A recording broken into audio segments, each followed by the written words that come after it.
जय जय रघुवीर समर्थ. समर्थ म्हणतात की तुळशीचं लग्न आपण दरवर्षी का करतो. समर्थ म्हणतात की तुळशीचा विवाह आपण दरवर्षी का करतो, तर निसर्गाचं चक्र असंच दरवर्षी सुरू राहावे आणि म्हणूनच आपण तुळशीचा विवाह दरवर्षी करतो. आणि त्यासाठी समर्थ आपल्याला कथा सांगतात. तुळशी वनस्पती, तुळस ही एक वनस्पती आहे. पूर्वी जन्मी ती मुलगी होती. पूर्वीच्या जन्मी ती एक मुलगी होती. तिचे नाव होते वृंदा. तिचे नाव होते वृंदा. ती राक्षसाच्या कुळात जन्मलेली होती. ती राक्षसाच्या कुळात जन्मलेली होती. ती लहानपणापासून भगवान विष्णूची भक्ती करत होती. वृंदा ती लहानपणापासून भगवान विष्णूची भक्ती करत होती. ती मोठ्या प्रेमाने भगवान विष्णूंची पूजाही करीत होती. ती मोठ्या प्रेमाने भगवान विष्णूंची पूजा करीत होती. पण जेव्हा ती मोठी झाली, जेव्हा ती वृंदा मोठी झाली, तेव्हा तिचं लग्न, तेव्हा तिचं विवाह, तिचं लग्न राक्षस कुळातील एक राजा जलदर या राक्षसाशी झाले. राक्षस कुळातील राजा जालदर या राक्षसाशी झाले. जालदराची उत्पत्ती समुद्रातून झाली होती. वृंदा एक अतिशय समर्पित स्त्री होती. वृंदा एक अतिशय समर्पित स्त्री होती. ती नेहमीच आपल्या पतीची सेवा करत होती. ती नेहमी आपल्या पतीची सेवा करत होती. एकदा मात्र देव आणि दानव यांच्यात युद्ध सुरू झाले. एकदा देव आणि दानव यांच्यात युद्ध सुरू झाले.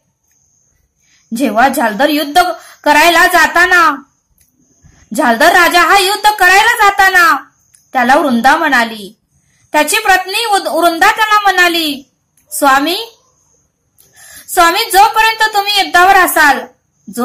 तुम्ही युद्धावर असाल, मी तुमच्या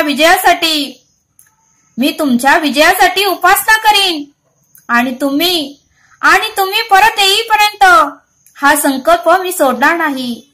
तुम्ही युद्ध झाल्यानंतर परत घरी सुखरूप येईपर्यंत हा संकल्प मी सोडणार नाही स्वामी. मी तुमच्यासाठी उपासना करीन. असे वचन त्या वृंदाने आपल्या पतीला दिले, म्हणजे जालदर राजाला दिले. आणि त्यानंतर मात्र असुरराज राजा जालदर युद्धात गेला आणि वृंदा व्रताचा संकल्प सोडून उपासनेला बसली. वृंदा व्रताचा संकल्प सोडून उपासनेला बसली. व्रताच्या परिणामामुळे देवतांना त्या जालदर राजावर विजय मिळवता आला नाही. वृंदा त्याची पत्नी अत्यंत अंतःकरणातून उपासना करत होती. त्यामुळे जालदर राजावर इतर देवतांना विजय मिळवताच आला नाही. जालदर या युद्धामध्ये विजय होईल या भीतीने सर्व देवता भिवून श्री विष्णूकडे आले. आणि जेव्हा मात्र प्रत्येकाने भगवंताला सगळ्यांनी प्रार्थना केली. श्री विष्णूंना सर्वांनी सांगितले की हे प्रभू, तुम्ही आम्हाला ह्या राक्षसातून वाचवा. हा विजय होत आहे, आम्हाला तुम्ही काहीतरी करा, पण आमचा विजय झाला पाहिजे, असं श्री विष्णूंना सर्व देवता म्हणू लागली. त्यावेळेस श्री विष्णू म्हणाले, मी तर आता काय करू. वृंदा ही माझी परमभक्त आहे. तिची भक्ती खूप छान आहे आणि ती माझं भक्त आहे, माझी प्रिय भक्त आहे. मी तिच्याबरोबर फसवणूक करू शकत नाही. मग सर्व देव म्हणाले, आम्हाला तुमच्याशिवाय कोण मदत करणार. हे प्रभू, आम्हाला तुमच्याशिवाय कोण मदत करणार. आणि कृपा करून तुम्ही आमची मदत करा. महाविष्णू, आम्ही तुम्हाला शरण आलो आहोत. सर्व देव महाविष्णूला म्हणाले, हे महाविष्णू, आम्ही तुम्हाला शरण आलो आहोत. तुम्हीच या संकटातून आम्हाला वाचवा. तेव्हा भगवान विष्णूंनी जालदर राजाचे रूप धारण केले.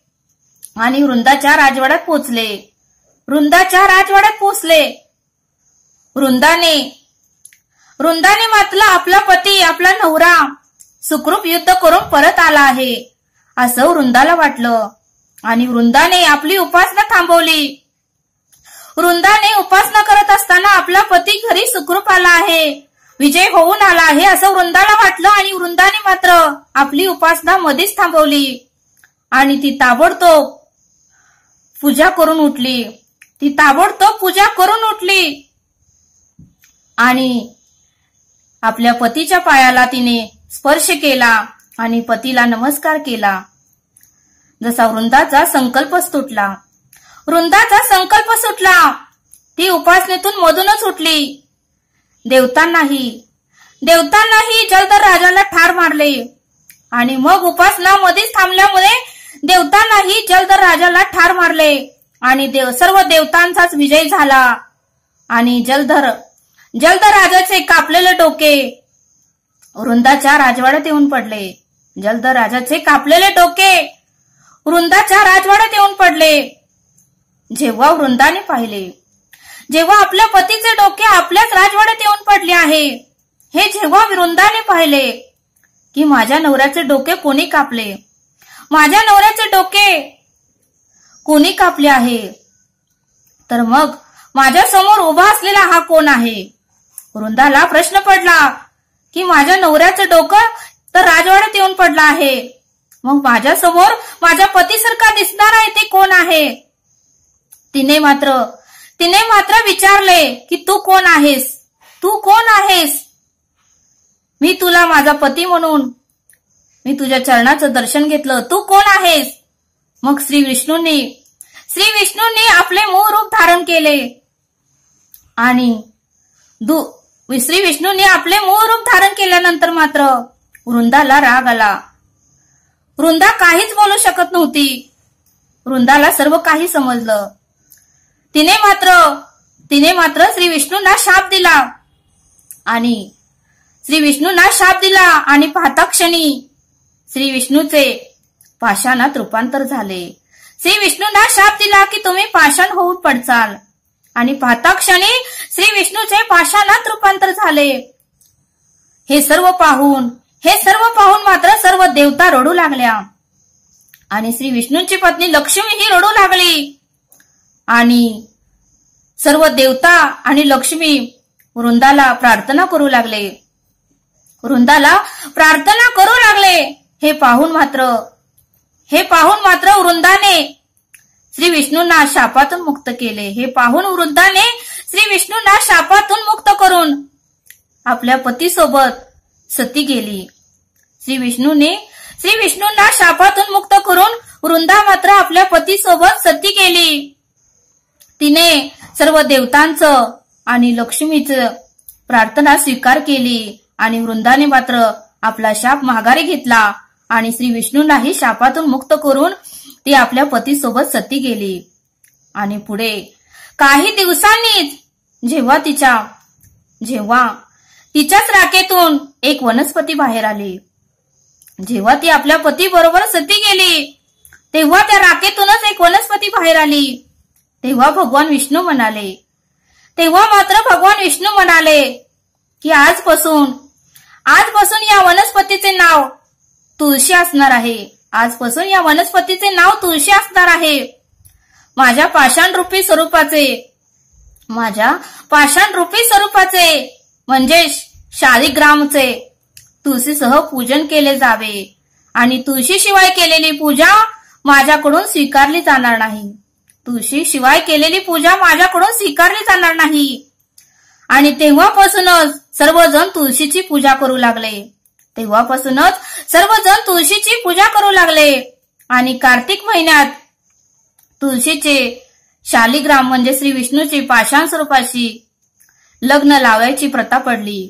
आणि कार्तिक महिन्यात एकादशीनंतर तुळशीचे शालिग्राम म्हणजे श्री विष्णूच्या पाषाण स्वरूपातील लग्न लावायची प्रथा पडली. आणि देव उत्थानी एकादशीच्या दिवशी तुळशी विवाह म्हणून साजरा केला जातो असं समर्थांनी आपल्याला इथे सांगितलं. आणि म्हणून समर्थ म्हणतात की तुळशीचा विवाह उत्तमरित्या तुम्ही करा. आणि तुळशीसाठी विवाहासाठी लागणारे साहित्य समर्थ आपल्याला इथे सांगतात. अक्षता लागतात, आंतरपाठ लागतं, तुळशीसाठी मंगळसूत्र लागतं, सुपारी लागतात, बाळकृष्ण लागतो, गणपतीची पूजा केली जाते, विड्याची पानं लागतात, चुरमुळे लागतात, फराळाचे पदार्थ लागतात, तुळशीला हिरव्या बांगड्या लागतात, जोडवी लागतात, ऊसही लागतो, एक ब्लाउज पीस लागतो, एक स्वच्छ पाटावर रांगोळी काढा. विष्णूची ही पूजा तुम्ही तुळशीच्या विवाह दिवशी करा असं समर्थांनी आपल्याला इथे सांगितलं. आणि विष्णूची पूजा आणि तुळशीची पूजा केल्यानंतर त्याचं पुण्य आपल्याला नक्कीच मिळतं असं समर्थ आपल्याला इथे सांगतात. आणि म्हणून समर्थ सांगतात की निसर्ग चक्र असेच सुरू राहावे, निसर्ग चक्र असेच सुरू राहावे म्हणून दरवर्षी तुळशीचा विवाह आपण करतो. निसर्गाचं चक्र असं सुरू राहावे म्हणून दरवर्षी तुळशीचा विवाह सुरू करतो. आणि ज्या दिवशी तुळशीचा विवाह होतो त्यानंतर मात्र लग्न कार्याची सुरुवात होते, लग्न कार्याच्या मुहूर्ताला सुरुवात होते असं समर्थांनी आपल्याला इथे सांगितलं. आणि म्हणून समर्थ सांगतात की मनोभावे तुळशीचा तुम्ही विवाह करा आणि तुळशी मातेचा आशीर्वाद घ्या असं समर्थांनी आपल्याला इथे सांगितलं. समर्थ आपल्याला एक श्लोक सांगतात. तये द्रौपदी कारणे लाग वेगे, तोरे धाव तू सर्व सांडूनी मागे, करी लागी झाला असे बौद्ध मौनी, नुपेक्षी कदा देव भक्ताभिमाने. या श्लोकाचा अर्थ समर्थ सांगतात की द्रौपदीवर वस्त्रहरणाचे संकट कोसळले, द्रौपदीवर वस्त्रहरणाचे संकट कोसळले तेव्हा तिच्या मदतीला श्रीकृष्ण आपली सर्व कामे टाकून आली आणि त्वरेने धाव घेऊन तिचे रक्षण केले. तोच भगवंत कलियुगात मौन धरून बुद्ध झाला. तोच भगवंत कलियुगात मौन धरून बुद्ध झाला. भक्त कैवरी अशा ख्याती असलेल्या भगवंत भगवान भक्तविमान असून तो आपल्या भक्तांची कधीही उपेक्षा करत नाही असा या श्लोकाचा अर्थ समर्थांनी आपल्याला इथे समजावून सांगितला. तरी आता आपण येथेच थांबूया. भेटूया पुढील भागात. धन्यवाद. जय सद्गुरु.